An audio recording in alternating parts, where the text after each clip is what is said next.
Critical કોને કહેવાય? Critical એક અંક આપણું બહુ વધારે ખરાબ થઈ ગયું હોય કાં તો અનેક અંક ખરાબ થઈ ગયા હોય ત્યારે એને ક્રિટિકલ કહેવાય. આઈસીયુ માં ગયા એટલે ગયા? ના, એ ખોટી વસ્તુ છે. અનેક લોકો પાછા આવે છે. ઇન્ટેન્સિવ કેર યુનિટ એટલે શું? જ્યાં મિનિટની ગણતરી થાય તે જગ્યા. તેનો ફાયદો શું? ટાઈમલી કેર અને બેટર રિકવરી. આઈસીયુ કેટલા અત્યાધુનિક બન્યા છે? એઆઈ આવ્યું છે તો એનો ફાયદો તો બધી જગ્યાએ થવાનો છે. એઆઈ નો ઉપયોગ આઈસીયુ માં શું હોય? એઆઈ થી દર્દીને જોખમ કેટલું છે આપણે જાણી શકીએ છીએ અને આપણને ઘરે બેઠા એને ઓબ્ઝર્વ કરવાનું પણ બેનિફિટ મળે છે. એઆઈ થી કોઈ નુકસાન ખરું? આંધળો વિશ્વાસ ના મુકાય. મોનિટરિંગ પાર્ટ કેટલું મહત્વનું? એક મિનિટમાં ગમે ત્યારે ડિસિઝન બદલાય. ડિસિઝન મેકર કોણ હોય છે? કોઈ એક વ્યક્તિનો રોલ નથી, આખી ટીમનો રોલ છે. આઈસીયુ માં એન્ટ્રી કેમ ના હોય? ઇન્ફેક્શન આપણે ઘટાડી શકીએ અને દર્દીને ડિસ્ટર્બન્સ ના આપીને એને પૂરતી રિકવરી આપી શકીએ. આઈસીયુ માં એન્ટ્રી નથી મળતી એટલે દર્દીના સગાની ચિંતા વધી જાય છે. એ સાચી વાત છે. દર્દીના સગાની જગ્યાએ હું હોઉં તો મને પણ ચિંતા થાય, પણ ધીરજ રાખીએ તો પરિણામ સારા આવે છે. વેન્ટિલેટર પર ગયા એટલે ગયા? એ ખોટી વાત છે. ક્રિટિકલ કેરના ડોક્ટર્સને તો સગા ગમે ત્યારે કોલ કરે. સોશિયલ લાઈફ કેવી રીતે મેનેજ થાય છે? અમારા માટે દર્દીઓ પહેલા આવે છે, સોશિયલ લાઈફ પછી આવે છે. આઈસીયુ ના દર્દીનો કોઈ યાદગાર કેસ? 90 વર્ષના દાદા વેન્ટિલેટર મલ્ટિપલ ઓર્ગન સપોર્ટ પર ગયા હતા અને અત્યારે ફુલ્લી રિકવર્ડ છે અને હયાત છે. હેલો ફ્રેન્ડ્સ, હેલ્થ ગ્રંથમાં આપ સૌનું સ્વાગત છે. આજના પોડકાસ્ટમાં વાત કરવી છે ક્રિટિકલ કેર સિચ્યુએશનની. ક્રિટિકલ સિચ્યુએશન શું હોય છે આપણા માટે? ત્યારે તમે ક્યાં જાઓ છો, ત્યાં શું કરો છો, અને એ વખતે આખા ડોક્ટરથી લઈને પરિવારની જે એક માનસિકતા હોય છે, માનસિક પરિસ્થિતિ હોય છે, એને કઈ રીતે એ સિચ્યુએશનને સેટ કરવાની હોય છે, સિચ્યુએશનમાં સંભાળવાનું હોય છે, એ બધી જ વાત આજના પોડકાસ્ટમાં કરવી છે. જ્યારે ક્રિટિકલ શબ્દ આવે છે એટલે આપણને એક શબ્દ બીજો પણ યાદ આવે, આઈસીયુ. આખરે આઈસીયુમાં વ્યક્તિ જાય છે, દર્દી જાય છે અને ત્યાંથી પાછો ફરે છે તો આપણે ભગવાનને ખૂબ ખૂબ ધન્યવાદ કરીએ છીએ. પણ એની સાથે સાથે સૌથી મોટો ધન્યવાદ કરવાનો હોય છે ડોક્ટરને. યસ, તો મારી સાથે છે ડોક્ટર બિનીત ઝવેરી. આપનું ખૂબ ખૂબ સ્વાગત છે. Thank you. ડોક્ટર બિનીત ઝવેરી જેઓ ક્રિટિકલ કેર વિભાગના નિષ્ણાંત છે અને છેલ્લા ઘણા સમયથી તેઓ ક્રિટિકલ કેર વિભાગની અંદર ખૂબ જ સારી રીતે પ્રેક્ટિસ કરી રહ્યા છે. ઘણા બધા દર્દીઓને જીવનદાન આપ્યું છે અને આજે એમની પાસેથી જ જાણીએ કે આખરે આઈસીયુનો ડર, આઈસીયુનો ભ્રમ, પરિવારની ચિંતા, આ બધાને કેવી રીતે હેન્ડલ કરતા હોય છે એક ડોક્ટર. મેં જેમ વાત કરી કે આઈસીયુ, સૌથી પહેલા તો સવાલ એ જ આવે છે કે આઈસીયુમાં એક વખત દર્દી ગયો છે ત્યારે પરિવાર અને દર્દી આ બંનેની માનસિકતા વચ્ચે ડોક્ટર પીસાતો હોય છે અને ડોક્ટરે બધું જ હેન્ડલ કરવાનું હોય છે. ત્યારે તમારો શું રોલ હોય છે? આઈસીયુ કોઈ પણ શબ્દ સાંભળે એટલે યોગ્ય છે કે કોઈને પણ ચિંતા થવાની છે કે મારા દર્દીનું કેવી રીતનું હવે આગળ થવાનું છે. તો અમે ઇન્શ્યોર કરીએ છીએ એચસીજીમાં કે દર્દીને અમે પહેલાં જોઈ લઈએ. દર્દીને જોયા પછી એમની જે કન્ડિશન છે અને જે પણ આપણે ટ્રીટમેન્ટ કરવાની છે અને જે કરી છે એ બધું જ અમે બધા રિલેટિવ્સને, જેટલા પણ એમના સગા હોય, એવું નહીં કે 1 કે 2 જણ, જેટલા સગા નજીકના હોય, જેટલાને સમજવું છે, જે ડિસિઝન મેકર્સ છે, એમને બોલાવીએ છીએ, એમની જોડે બેસીને ચર્ચા કરીએ છીએ અને પૂરતો સમય આપીએ છીએ. એવું નહીં કે 2 મિનિટમાં આપણે વાત કરીને કંઈ કીધું ના કીધું, એમને ખબર પડી ના પડી. એમના સવાલો જ્યાં સુધી ના પતે ત્યાં સુધી હું બેસું છું, એમને સમજ આપું છું કે આપણે દર્દીની હાલત કેવી છે, શેના માટે આઈસીયુમાં રાખ્યા છે અને આગળ આપણે શું શું એમના પ્લાનિંગ્સ છે અને કેવી રીતે આગળ વધવાના છે, એ પૂરતી સમજ પછી અમે એને આગળ વધારતા હોઈએ છીએ. આઈસીયુની વાત કરી છે અને હવે ક્રિટિકલ સિચ્યુએશન. પેશન્ટને તો એમ જ લાગતું હોય કે હું ક્રિટિકલ જ છું, પણ એ ડોક્ટર ડિસાઇડ કરે છે કે આખરેની સિચ્યુએશન શું છે. કઈ સિચ્યુએશન એ ક્રિટિકલ? આઈસીયુમાં આપણે જ્યારે દર્દીને દાખલ કરીએ એટલે એની કન્ડિશન ક્રિટિકલ કહેવાય. પણ કઈ કન્ડિશન ક્રિટિકલ એટલે આપણા જ્યારે શરીરમાં એક કરતાં વધારે અંગો ખરાબ થયા હોય ત્યારે એને ક્રિટિકલ કન્ડિશન કહેવામાં આવે છે, કારણ કે એને મલ્ટી ઓર્ગનમાં ફેલિયરમાં નામ જાય એનું. પ્લસ સાથે સાથે કોઈ એક અંગ એવું છે કે જે બહુ વધારે પડતું ખરાબ થઈ ગયું છે તો પણ એને આપણે ક્રિટિકલ કન્ડિશન કહેવામાં આવે છે. દાખલા તરીકે આપણે જોઈએ તો હાર્ટ એટેક આવવો એ હૃદય માટે નાની વસ્તુ નથી અને શરીર માટે પણ એક મોટી તકલીફ છે. એટલે જ્યારે હાર્ટ એટેક આવ્યો અને એના માટેની આપણે જે ટ્રીટમેન્ટ કરી હોય તે પછી આપણે હંમેશા દર્દીને આઈસીયુમાં રાખીએ છીએ. એટલે એ કન્ડિશનને આપણે ક્રિટિકલ કહેવાય. એવું પણ કહે છે ને કે આઈસીયુમાં ગયા એટલે ગયા. એટલે એક કોમન આપણી માન્યતા છે પબ્લિકમાં કે આઈસીયુમાં ગયા એટલે ગયા, પણ એવું નથી હોતું. આઈસીયુમાં આપણે સમજવાની એ જરૂર છે કે આઈસીયુમાં આપણે કેમ રાખીએ છીએ દર્દીને. આપણે દર્દીને આઈસીયુમાં એટલે રાખીએ છીએ કાં તો એને એકદમ ક્લોઝ ઓબ્ઝર્વેશનની જરૂર હોય, જ્યારે એના મિનિટ પણ આપણને કિંમતી હોય ત્યારે આપણે એને આઈસીયુમાં રાખીએ છીએ, કાં તો એની કોઈ એવી સારવાર ચાલી રહી છે કે જે નોર્મલ આપણે વોર્ડમાં ના આપી શકીએ, જેમ કે બીપી વધારવાની એક સ્પેશિયલ દવા આવે, એવી રીતની કોઈ દવાઓ ચાલી રહી છે જે સ્પેશિયલ આપણે પમ્પ્સમાં આપવી પડે, જેને બીપી આપણે દર સેકન્ડે માપીને આપણે એમની દવાનું એડજસ્ટમેન્ટ કરવું પડે, એક ડોક્ટરની સતત એમને જરૂરિયાત પડે, પ્લસ એવા રિપોર્ટ્સો થતા હોય કે વારે વારે આપણે એમને રિપોર્ટ્સ કરીને ઓબ્ઝર્વ કરવાના હોય, એમને નવી કઈ તકલીફો ડેવલપ થાય છે કે નથી થતી એ બધું આપણે ધ્યાન રાખવાનું હોય, નવી કઈ તકલીફ જો ડેવલપ થાય છે તો એને તરત આપણે ઈલાજ કરવાનો હોય. જ્યારે 1 મિનિટ પણ કિંમતી હોય આપણા માટે, એવા દર્દીઓને આપણે આઈસીયુમાં રાખતા હોઈએ છીએ. એટલે આઈસીયુ નો મતલબ એવો નથી કે આઈસીયુ એ લાસ્ટ સ્ટેજ નથી કે આઈસીયુમાં ગયા એટલે પાછા જ ના આવે. ના, એવું કશું જ નથી હોતું. આઈસીયુ એ ખાલી ઇન્ટેન્સિવ કેર યુનિટ છે. ઇન્ટેન્સિવ એટલે આપણે નોર્મલ કેર કરતા બહુ વધારે અને બહુ સંભાળપૂર્વક કાળજી રાખવાની છે. મોનિટર્સ, અલાર્મ્સ, ઘણી બધી આધુનિકતા અત્યારે આપણે જોઈ રહ્યા છે. આધુનિકતાની સાથે હવે આઈસીયુ છે એ વધુ સ્ટ્રોંગ પણ બન્યો છે, રાઈટ? યસ. અત્યારના આઈસીયુમાં અને પહેલાના આઈસીયુમાં જો આપણે કમ્પેર કરીએ તો પહેલાના આઈસીયુમાં કેવું હતું સેટઅપ કે બહુ બેઝિક મોનિટર્સ હોય, ડોક્ટર્સ નર્સિસ હતા, એ વખતે પણ ડોક્ટર્સ અને નર્સિસની અવેલેબિલિટી હતી. બટ યસ, ટેકનોલોજી વાઇઝ અત્યારના આઈસીયુમાં ઘણા બધા ચેન્જીસ આવ્યા છે. અને ઇવન હવે તો જે એડવાન્સ એઆઈ આવી રહ્યું છે તો એનામાંથી પણ આપણને ઘણી બધી વસ્તુઓ બહુ જલ્દી આપણને પિકઅપ થવાના ચાન્સીસ છે, અને એના કારણે જે દર્દીઓનું ઇમ્પ્રુવમેન્ટ છે એ બહુ ઝડપી અને સારું થવાનું છે. ટેકનોલોજીનો હંમેશા ફાયદો થતો હોય છે, આપણે જોઈએ છીએ, જાણીએ છીએ, પરંતુ ટેકનોલોજી કદાચ મોંઘી પણ પડે છે, એ વસ્તુ સાચી? યસ, 100%. આપણે કમ્પેર કરીએ કે ભાઈ જૂની ટેકનોલોજી અને અત્યારની ટેકનોલોજી, તો અત્યારની જો આપણે લેટેસ્ટ ટેકનોલોજી લેવા માટે જઈએ છીએ, કઈ પણ વસ્તુમાં હોય, આઈસીયુ હોય કે બહાર પણ હોય, તો એ હંમેશા આપણને મોંઘી પડે છે. પણ એ જે નવી ટેકનોલોજી જે આપણને બેનિફિટ્સ આપે છે, એવા જે જૂની ટેકનોલોજીસ છે એ બેનિફિટ્સ નથી આપતી હોતી. આપણને દરેકે દરેક મિનિટનું એ લોકો રેકોર્ડિંગ્સ આપે છે, પ્લસ એ લોકો ડેટા સ્ટોરેજ પણ કરતા હોય છે. એની સાથે સાથે આપણે ઘરે બેઠા પણ કોમ્પ્યુટરમાં જોઈ શકતા હોઈએ છીએ, મોબાઈલ ફોન્સમાં જોઈ શકતા હોઈએ છીએ, વિડીયો કોલ્સ પર આપણે એના આગળનું બધું ડિસિઝન્સ પણ લઈ શકતા હોઈએ છીએ. એટલે ટેકનોલોજીસમાં આપણે ઘણી બધી ફેરફાર થઈ છે. અને એક મોડર્ન આઈસીયુ જેને કહેવામાં આવે, તો એ મોડર્ન આઈસીયુમાં આપણી જોડે એક એડવાન્સ મોનિટર હોય જે આપણું બધા જ રેકોર્ડ્સ રાખે, પ્લસ એ રેકોર્ડ પરથી એના એવા આઉટપુટ આપે કે જે આપણે કેલ્ક્યુલેટ જાતે કરવા પડતા હતા. પહેલા આપણે જાતે કેલ્ક્યુલેટ કરીને બધું કરતા હતા, હવે ઓટોમેટિક કોમ્પ્યુટર જ આપણને આપી દે છે. તેથી શું કે આપણું કામ પણ સરળ બને છે અને જલ્દી બને છે.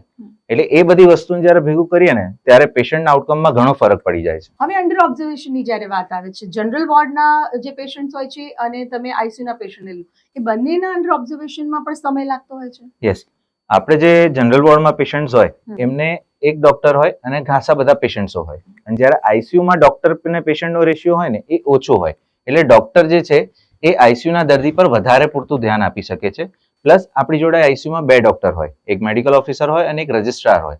એટલે કે શું કે એક એમબીબીએસ ડોક્ટર હોય જે બેઝિક બધું જે કામ છે એ કરતો હોય. રજિસ્ટ્રાર ડોક્ટરનું કામ એ હોય કે એ ક્લિનિકલ કન્ડિશન્સ પર ધ્યાન આપતો હોય, દર્દીને કેવી રીતનું ઇમ્પ્રુવમેન્ટ થઈ રહ્યું છે, નથી થઈ રહ્યું, એના પર પણ કન્ટિન્યુઅસલી ધ્યાન આપતા હોય.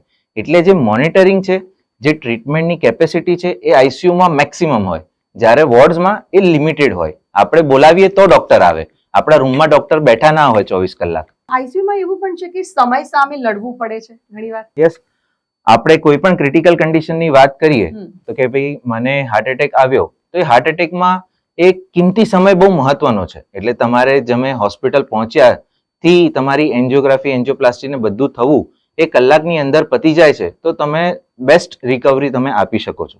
એના પછીના જે પણ સવાલો છે કે આપણે હાર્ટ એટેક થઈ ગયો, એન્જિયોગ્રાફી થઈ ગઈ, એન્જિયોપ્લાસ્ટી થઈ ગઈ, પણ હવે આગળ હવે જે 24 થી 48 કલાક આવે એ વધારે મહત્વના બનતા જાય છે. કેમ? કારણ કે એમાં આપણા ધબકારા ઉપર નીચે થઈ શકે છે, હૃદયને બીજી કોઈ તકલીફ પડી શકે છે.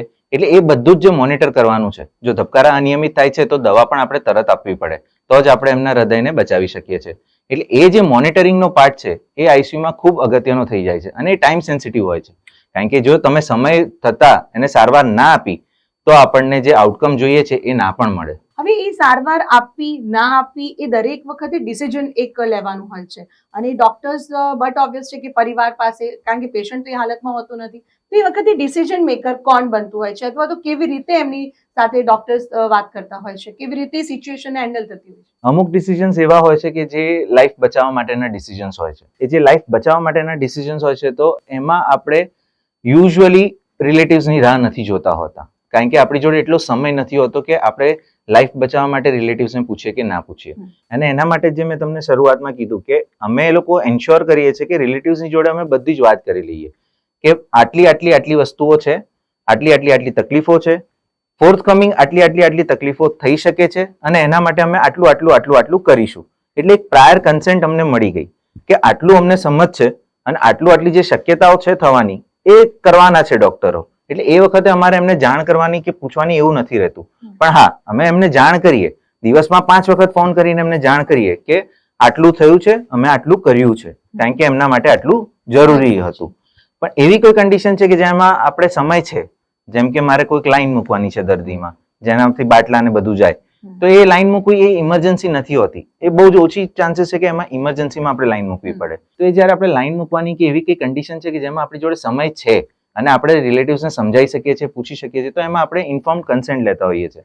રિલેટિવ્સને આપણે બધું જ સમજાવતા હોઈએ છીએ, એમને સમજણ પાડીને એમને સવાલો પૂછતા હોઈએ છીએ, બેનિફિટ્સ કહેતા હોઈએ છીએ, સાઇડ ઇફેક્ટ્સ કહેતા હોઈએ છીએ, અને એના પછી એ જ્યારે એગ્રી કરે અને સહી કરે એના પછી આપણે પ્રોસિજર કરતા હોઈએ છીએ. એટલે અધર દેન પ્રોસિજર્સ બધા જે બાકીના પેરામીટર્સ છે જે લાઈફ સેવિંગ છે એ ઓટોમેટિક થતા હોય છે, અને એટલે જ આપણે એક ટ્રેન્ડ એમડી ડોક્ટર આપણે આઈસીયુમાં રાખતા હોઈએ છીએ. આઈસીયુમાં કેટલાક રિસ્ટ્રિક્શન્સ, પરિવારના બધા લોકો ના જઈ શકે તો ખૂબ ધ્યાન રાખવું પડે, ઇન્ફેક્શન લાગવાના ચાન્સીસ વધી જાય છે, એ રીતની વાત અમે જાણીએ છીએ ત્યાં સુધી સામાન્ય રીતે શું હોય છે? એ સાચી વાત છે. આઈસીયુમાં હંમેશા આપણને ઇન્ફેક્શન લાગવાના ચાન્સીસ વધારે હોય છે, કારણ કે આઈસીયુમાં આપણે જે દર્દીઓને દાખલ કરીએ છીએ એ હંમેશા ક્રિટિકલ દર્દીઓ હોય છે. એમને જે ઇન્ફેક્શન થયેલા હોય છે એ પણ ઇન્ફેક્શન એમના સિવિયર હોય છે, અને જે સિવિયર ઇન્ફેક્શન્સ હોય છે એ એવા હોય છે કે આપણે જલ્દી એને નાની દવાઓથી ટ્રીટ ના કરી શકીએ. એના માટે સ્પેશિયલાઇઝ જે ભારે દવાઓ હોય એ આપણે વાપરવી પડતી હોય છે. ઘણી વખત એન્ટીબાયોટિકના કોર્સીસ પણ લાંબા ચાલતા હોય છે. તે દરમિયાન જે આઈસીયુમાં બેક્ટેરિયાના અને બધાના જે એન્વાયરમેન્ટમાં રહેવાના જે ચાન્સીસ છે એ હંમેશા એવા બેક્ટેરિયાને બધા રહેતા હોય છે કે જે બહુ દવાઓથી રેઝિસ્ટન્ટ હોય, કે એના ઉપર નાની દવાઓ કામ ના કરતી હોય. એટલે આઈસીયુમાં આપણને ઇન્ફેક્શન લાગવાના ચાન્સીસ હંમેશા વધારે હોય, કારણ કે આપણે એવા પેશન્ટ્સ પણ હોય. યસ, આપણે પ્રિકોશન્સ લેતા હોઈએ છીએ કે કોમનલી એવું ના થાય, કારણ કે આપણે જો ઇન્ફેક્શિયસ પેશન્ટ હોય તો એને આઇસોલેશનમાં રાખીએ, બટ સ્ટીલ ક્યારે આપણે એવું ના કરી શકીએ કે there is 0% chance of infection. A possible ના થાય. ઓકે, અને જે ચિંતાને એ બધી વસ્તુઓ છે તો યસ, એ કોઈને પણ આપણે બહાર બેઠા છે રિલેટિવ્સ અને ચિંતા ને એ બધું થવાનું, એટલે જ આપણે વારે એમને મળીને કાઉન્સેલિંગ કરતા હોઈએ છીએ. એમને સવાર સાંજ 2 વખત હું મળતો હોઉં છું. એના સિવાય ત્યાં જે ડોક્ટર્સ હોય ઓન ડ્યુટી પર, એમને તો એ લોકો ગમે ત્યારે આવીને મળી શકે છે. એટલે એવું હોતું જ નથી કે આટલી જ વાર મળી શકે ડોક્ટર્સને કે ના મળી શકે. યસ, આપણે રિલેટિવ્સને અંદર આઈસીયુમાં વારે એલાઉ ના કરીએ. એનું કારણ છે કારણ કે એક એન્વાયરમેન્ટ ડિસ્ટર્બ થાય, આઈસીયુમાં ઘણી બધી વસ્તુઓ ચાલતી હોય તો એ પણ આખું ડિસ્ટર્બન્સ આવે આપણને. પ્લસ બહારથી રિલેટિવ્સ જેટલા મળવા માટે આવે એ પણ નવા ઇન્ફેક્શન્સ અંદર લઈને આવવાની શક્યતાઓ છે. આઈસીયુમાં એક સ્ટ્રિક્ટ પ્રોટોકોલ્સ ફોલો થતા હોય, અમારે પણ કપડાં ચેન્જ કરીને જવાના હોય, શૂ કવર પહેરવાના હોય, કેપ માસ્ક પહેરવાનું હોય. સો દેર આર વેરિયસ પ્રોસિજર્સ કે વેરિયસ મેથડ્સ આપણે જેનાથી આપણે ઇન્ફેક્શન પ્રિવેન્શન કરવાના તકેદારી લેતા હોય. પણ જો એ આપણે ફોલો ના કરીએ તો દર્દીઓને ઇન્ફેક્શન વધારે લાગે, દર્દીઓના માટે જ ખરાબ થાય, દર્દીઓનો સ્ટે પણ પ્રોલોંગ થાય અને નવા તકલીફો ઊભી થતી જાય. સિચ્યુએશન્સ એવી હોય છે કે ઘણીવાર પેશન્ટ આઈસીયુમાં છે એટલે પરિવાર ખૂબ જ લાગણીસભર હોય છે. એ સમયે ટ્રસ્ટ અને સાથે ડોક્ટર્સ બહાર આવશે, ક્યારે પૂછીશું, અમને અંદર જવા દેશે, ઘણી બધી એમના મનની અંદર વાતો છે. પરિવારે શું યાદ રાખવું જોઈએ આવી સમય સિચ્યુએશનને કઈ રીતે હેન્ડલ કરવી? Yes, definitely. હું તમારી જગ્યાએ હોઉં કે કોઈ પણ પરિવારની જગ્યાએ હોઉં તો મારા મનમાં પણ આ જ સવાલ આવે કે અંદર મારો દર્દી આઈસીયુમાં છે, એને ખાધું હશે, એને દવાઓ મળતી હશે, એને અત્યારે કઈ તકલીફ થતી હશે કે એને શું થતું હશે, મને કઈ ખબર હોય નહીં. આપણે બહાર બેઠા છે, આપણે દર્દીને જોઈ નથી શકતા, દર્દી જોડે વાત પણ નથી કરી શકતા, અને જ્યારે આપણને ડોક્ટર સમજાવી ગયા હોય કે એમની હાલત ગંભીર છે એટલે આપણી ચિંતા 100% ઓલરેડી વધી જતી હોય છે. એટલે એ વખતે અમે દર્દીઓના જે સગા છે એમને ઇન્શ્યોર કરીએ કે એમની જોડે શાંતિથી બેસીને વાત કરીએ. સૌથી પહેલા પ્રાથમિક તો એ જ હોય, એમને સમજાવીએ કે શું તકલીફો છે, એનાથી ડરવાની જરૂર જ નથી, એને આવી રીતે આપણે સોલ્વ કરવાના છે, આટલો સમય લાગવાનો છે, એટલે તમારે ધીરજ રાખવાની છે. જે પણ એમને તકલીફો આપણે નિદાન થાય છે એ એમને ટાઈમ ટુ ટાઈમ એમને જણાવતા રહીએ છીએ, એટલે એમને બહાર બેઠા એવું ના થાય કે અંદર શું ચાલી રહ્યું છે. એટલે ટાઈમલી એમને અપડેટ આપતા હોઈએ છીએ. તે છતાં એચસીજીમાં હું એન્શ્યોર કરું છું કે મારો પર્સનલ નંબર એ દરેક દર્દીના સગાની જોડે હોય છે. જે મારામાં દાખલ થયા છે દરેક દર્દીના સગાની જોડે હોય છે અને એ લોકો મને ગમે ત્યારે કોન્ટેક્ટ કરી શકે છે. એ લોકોને સમય જોવાનો જરૂર નથી કે કેટલા વાગ્યા છે કે અત્યારે ડોક્ટરને કોલ કરાય કે ના કરાય. આની મહત્તા હું એ ગણું છું કારણ કે હું એમની જગ્યાએ હોઉં તો મને પણ 10 સવાલ આવવાના છે અને એ 10 સવાલ મને ત્યારે જ યાદ નથી આવવાના જ્યારે હું ડોક્ટરને મળું છું. એટલે હું રિલેટિવ્સને એ પણ એક રિક્વેસ્ટ કરીશ કે આપણે બહાર બેઠા બેઠા મનમાં આપણા જેટલા સવાલો બનતા હોય ને આપણે એને નોટ ડાઉન કરવા જોઈએ. તો એ નોટ ડાઉન કરીને આપણે રાખવા જોઈએ જેથી શું કે નેક્સ્ટ ટાઈમ જ્યારે આપણને ડોક્ટર મળે છે ત્યારે આપણે એમને એક સાથે બધું જ આપણે પૂછી શકીએ. એના સિવાય પણ આપણી જોડે એક રજિસ્ટ્રાર ડોક્ટર હોય છે જે આઈસીયુમાં 24 કલાક હોય. એમને તો આપણે ગમે ત્યારે મળી શકીએ છીએ અને લેટેસ્ટ અપડેટ જાણી શકીએ છીએ. એના સિવાયનું આગળ ફર્ધર પ્લાન કે કંઈ બીજું પૂછવું છે કે બીમારી વિશે હજી વધારે સમજવું છે. ઘણી વખત કેવું થાય 5 રિલેટિવ્સ આપણી જોડે સમજીને ગયા પણ પછી બીજા નવા 5 આવે એટલે એ બીજા 5 જે નવા આવે ને એના સવાલો નવા જ હોય, એ જૂના સવાલો ના હોય કારણ કે જૂના સવાલો પરથી નવા સવાલો બનતા હોય. એટલે એમના માટે પણ આપણે એટલે જ સેશન્સ રાખીએ છીએ વારે વારે કે કાઉન્સેલિંગના સેશન્સ હોય. તો શું કે દર્દીના સગા જેટલા ટ્રસ્ટ અને જેટલા શાંતિથી બહાર બેસશે એટલું જ દર્દીને અમે ફ્રીલી ટ્રીટમેન્ટ આપી શકીશું. તો એટલી જ જલ્દી દર્દીને રિકવરી થશે. એટલે જે સૌથી વિથ ટ્રીટમેન્ટ જે ટોપમોસ્ટ પ્રાયોરિટી છે એ દર્દીના સગાની પણ છે. તો દર્શક મિત્રો આ વાત ખાસ ધ્યાન રાખજો. ક્રિટિકલ કેર વિભાગના નિષ્ણાંત જે વાત કહી રહ્યા છે આ ક્વેશ્ચન્સ બહુ જ બધાને હોય છે કે ભાઈ અંદર કેમ નહીં, શું થતું હશે, તો જવાબ તમને મળી ગયો હશે. વાત આપણે જ્યારે સ્ટાર્ટ કરી ત્યારે એઆઈ ની પણ તમે કરી. હું અગેન એના પર આવું છું કે એઆઈ પ્રોસિજર્સથી હવે જે સ્ટાર્ટ થશે એના ઉપર કેવી રીતે ટ્રસ્ટ કરી શકાય અથવા તો પેશન્ટને તો કંઈ ખ્યાલ નથી, તમે ટેકનોલોજી બતાવશો કે ભાઈ આનાથી પણ થઈ શકે ને આનાથી પણ થઈ શકે, બેસ્ટ શું છે તમારા મત? યસ, ડેફિનેટલી એઆઈ હેલ્પફુલ છે. એઆઈ હેલ્પફુલ એટલે છે કારણ કે મેથેમેટિકલ કેલ્ક્યુલેશન્સ એ બધા તમને કરીને આપવાના છે. પ્લસ એ આલ્ગોરિધમ બેઝ છે એટલે આપણે જે પણ અત્યાર સુધી ભણ્યા છે એ આપણા મગજમાં ફિક્સ છે. એના ઉપર આપણે આપણા તક વિચાર કરીએ છીએ, નવું નવું આપણે શીખતા રહીએ છીએ, એના ઉપર આપણા વિચારો પણ બદલાતા જાય છે. એ જ વસ્તુ એઆઈ કરી રહ્યું છે. એઆઈ નું એક આલ્ગોરિધમ આવી ગયું, એ લર્ન કરી રહ્યું છે. તમે જે એને ડેટા આપો એમાં એ લર્ન કરે છે કે મેં આ જવાબ આપ્યો તો એમાં ડોક્ટરે મને એવું કીધું કે આ નહીં, મને આ જોઈએ છે. એટલે નેક્સ્ટ ટાઈમ એ રિફાઇન કરતું જશે. એટલે આપણને જે પણ આપણો ડેટા છે, આપણી જોડે બહુ બધો ડેટા મળે આઈસીયુમાં. આપણા વાઇટલ પેરામીટર્સ હોય, 10 જાતના લેબ રિપોર્ટ્સ હોય, 10 જાતની તકલીફો ચાલી રહી હોય, એ જ્યારે બધું જ આપણે એઆઈમાં ઇન્કોર્પોરેટ કરીએ છીએ તો આપણને ક્લિનિકલ કન્ડિશન્સ પણ બહાર આવતી હોય છે. નેક્સ્ટ સ્ટેપ્સ પણ આપણને મળતા હોય છે. તે સાથે સાથે મોનિટર્સમાં પણ હવે એઆઈ આવવા માંડ્યા છે કે જે તમારા જે ગ્રાફ બનતા હોય કે મોનિટર્સમાં અમુક ગ્રાફ ચાલતા હોય તો એ ગ્રાફને એનાલાઇઝ કરે, વેન્ટિલેટરમાં ગ્રાફ બનતા હોય એને એનાલાઇઝ કરે. પ્લસ આપણા યુએસજી મશીન્સ છે એમાં પણ એઆઈ આવી રહ્યું છે. એટલે એ બધા જે એઆઈ છે એ at present is a mathematical model. એ ગણતરી ગણી લેશે અને તમને કન્ક્લુઝન આપશે. બરાબર, પણ એમાં કન્ક્લુઝન આપણે એઝ અ નોર્મલ માણસ એના ઉપર 100% બિલીવ ના કરવું જોઈએ. બીકોઝ ડોક્ટરને ખબર છે કે આ કન્ક્લુઝન છે એ સાચું છે કે ખોટું છે. We have never been using AI up till now. હવે આપણે શીખી રહ્યા છે, એઆઈ પણ શીખી રહ્યું છે. Okay, so unless and until AI is up to the notch, એને બ્લાઇન્ડલી ફોલો કરવું is going to be a harmful scenario. એટલે બ્લાઇન્ડલી એને ફોલો ના કરવું જોઈએ. પણ યસ, ડેફિનેટલી નોર્મલ માણસો પણ અને ડોક્ટર્સ પણ એનાથી ખાસું મદદરૂપ થવાના છે. હેલ્પફુલ બનશે પણ ટ્રસ્ટ કેવી રીતે કરવો હજુ સમય it is still evolving. Yes. Ventilator આ શબ્દ એવો આવે છે કે ઘણી વખત પેશન્ટ્સના જે સગા હોય છે એ જાતે ડિસિઝન લઈ લે છે કે ભાઈ વેન્ટિલેટર પર ના મૂકતા, વેન્ટિલેટર એટલે લાસ્ટ સ્ટેજ છે, લાઈક એવું માની લેવાય? ના, એવું નથી હોતું. વેન્ટિલેટર એટલે લાસ્ટ સ્ટેજ. અને જેમ તમે કીધું એમ બધા જ સગાને એવું જ હોય વેન્ટિલેટર પર ગયા એટલે પાછા ના આવે. મારી જોડે અઢળક એવા એક્ઝામ્પલ્સ છે કે જેમાં વેન્ટિલેટરથી પાછા આવેલા છે. આપણે એ સમજવાની જરૂર છે કે વેન્ટિલેટર એટલે શું. વેન્ટિલેટર એ ખાલી ઓર્ગન સપોર્ટનું મશીન છે.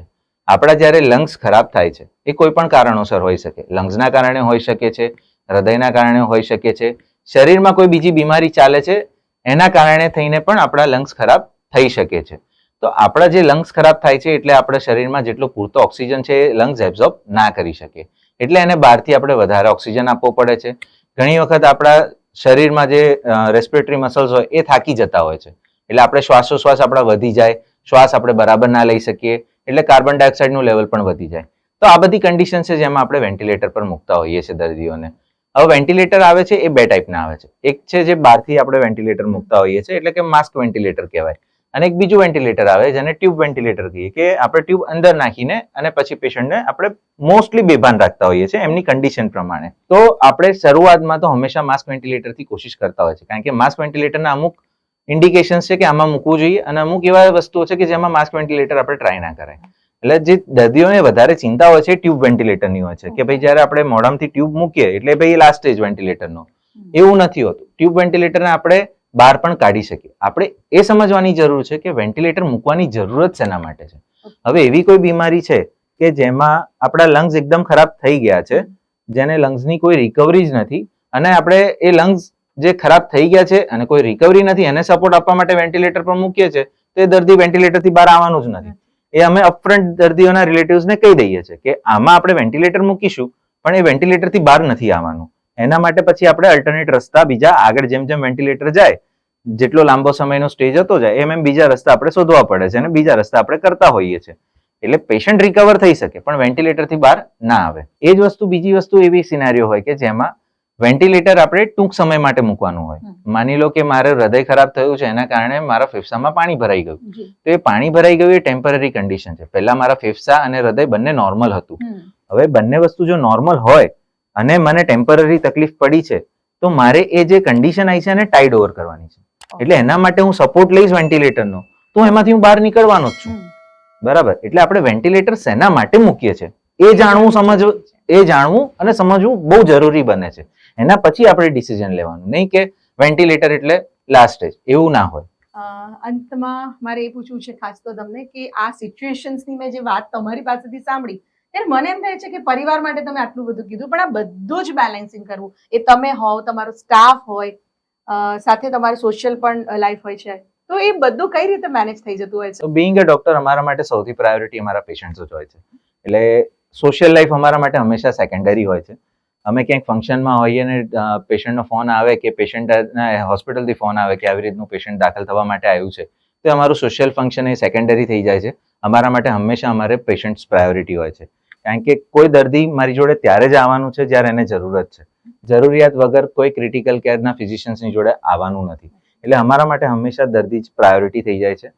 મેનેજ અને હેન્ડલ કેવી રીતે કરીએ છીએ? તો યસ, ઇનિશિયલ જે ફેઝ હોય શરૂઆતના કલાકથી લઈને 2 કલાકનો, એમાં એમને ઇન્ટેન્સિવ બધા રિપોર્ટ્સ થતા હોય, ટ્રીટમેન્ટ્સ થતી હોય, ડિસિઝન્સમાં ફેરબદલ થતો હોય.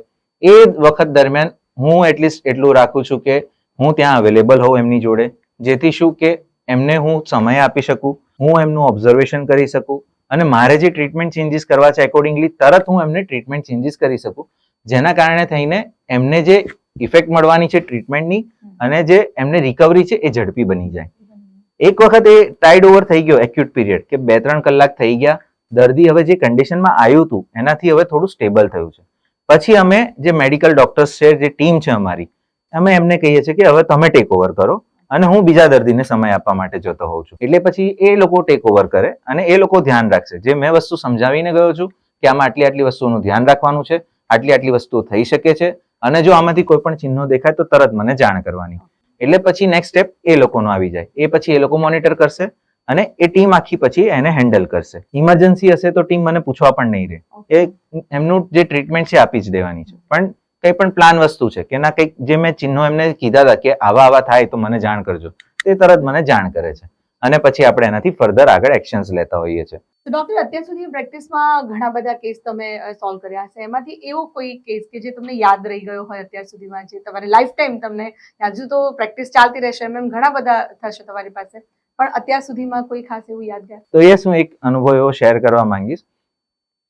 એક 90 યર્સના દાદા, okay, 90 years is a big number again. એટલે એ આવ્યા હતા, એમની જે મેઇન આપણી વેસલ્સ હોય, જે લોહી ઉપર નીચે લઈ જતી હોય હૃદયમાંથી, એમાં એમને લીકેજ થઈ ગયું હતું. હવે એ લીકેજ થઈ ગયું હતું એટલે આપણી જોડે આવ્યા હતા કે શ્વાસ ચડે છે કરીને. આપણે જે શરૂઆતના કલાકમાં બધા રિપોર્ટ્સ કરાયા, એમાં આપણને ખબર પડી કે વેસલમાં લીકેજ છે. એટલે કાર્ડિયોલોજિસ્ટની ટીમને આપણે ઇન્વોલ્વ કર્યા, કારણ કે એમનેથી જ આપણે આગળ જવું પડે. એમને એમનું ટ્રીટમેન્ટ કરી, સ્ટેન્ડ મૂક્યું, આઈસીયુમાં દાદા વેન્ટિલેટર પર 2 દિવસ રહ્યા, વેન્ટિલેટરથી બહાર નીકળ્યા અને ઘરે ચાલતા ગયા. ઓકે, સો એવું નથી કે આપણે કશું ના કરી શકીએ. એક બીજે એક્ઝામ્પલ એવું આપું, યંગ છોકરો ટ્રેમ્પોલિન રમતો હતો, ટ્રેમ્પોલિનમાં કૂદતા હતા અને નીચે પડ્યો. પણ નીચે જ્યારે ટ્રેમ્પોલિનથી પડ્યો ત્યારે એને માથાના ભાગે પડ્યો. એટલે માથાના ભાગે જ્યારે પડ્યો તો એનું માથું આવી રીતે ટ્વિસ્ટ થઈ ગયું. ટ્વિસ્ટ થઈ ગયું એટલે મણકામાં ઈજા થઈ. એને આઈસીયુમાં લાવવામાં આવ્યો. ઇનિશિયલ અમે સારવાર આપી. સ્પાઇનનું ડાયગ્નોસિસ થયું. સ્પાઇનના ડોક્ટરને બોલાવ્યા. સ્પાઇનના ડોક્ટરે એનું તરત ને તરત ઓપરેશન કર્યું. એ આવ્યો ત્યારે ફૂલ્લી પેરેલાઇઝડ હતો અને 6 મહિના એને રિકવર થતા થયા. 6 મહિને પોતાના પગ પર ઊભો થયો, ચાલતો થયો. 1.5 વર્ષે એ પૂરેપૂરો રિકવર થયો અને અત્યારે અમેરિકામાં આગળ ભણવા માટે ગયો છે. આઈસીયુ માંથી બહાર નીકળવું એ એક લેન્ધી પ્રોસિજર બની શકે છે, પણ અશક્ય ત્યારે બને છે જ્યારે આપણું શરીર આપણો સાથ છોડી દે છે. જ્યાં સુધી આપણા શરીર આપણને સાથ આપે છે ત્યારે આઈસીયુ માંથી હંમેશા આપણે બહાર નીકળી શકીએ છીએ. લેન્ધી થઈ શકે, બહુ અપ્સ એન્ડ ડાઉન્સ આવી શકે. આજે સારું હતું, કાલે ખરાબ થઈ ગયું, ફરીથી સારું થયું. અપ્સ એન્ડ ડાઉન્સ આવી શકે. એ બધું જ પેશન્ટના બોડી પર ડિપેન્ડ કરે છે અને એ બોડી આપણને કેટલું સાથ આપે છે. Thank you so much. હું આઈસીયુ જઈને પાછી આવી હોય એવું અત્યારે હું વિઝ્યુલાઇઝ કરી શકું છું, બટ બેસ્ટ એક્સપિરિયન્સ મને અત્યારે લાગી રહ્યો છે. તો આ પોડકાસ્ટમાં ઇન્ફોર્મેશન તમને ખૂબ જ જરૂરી લાગી હશે અને બધી જ મળી ગઈ હશે કે આઈસીયુમાં શું થાય છે, કેવી રીતે થાય છે, પરિવાર, ડોક્ટર શું કરે છે, બધી ઇન્ફોર્મેશન મળી ને. હેલ્થ ગ્રંથમાં ફરીથી મળીશું નવા ઇન્ફોર્મેશન સાથે. મને રજા આપશો. નમસ્કાર.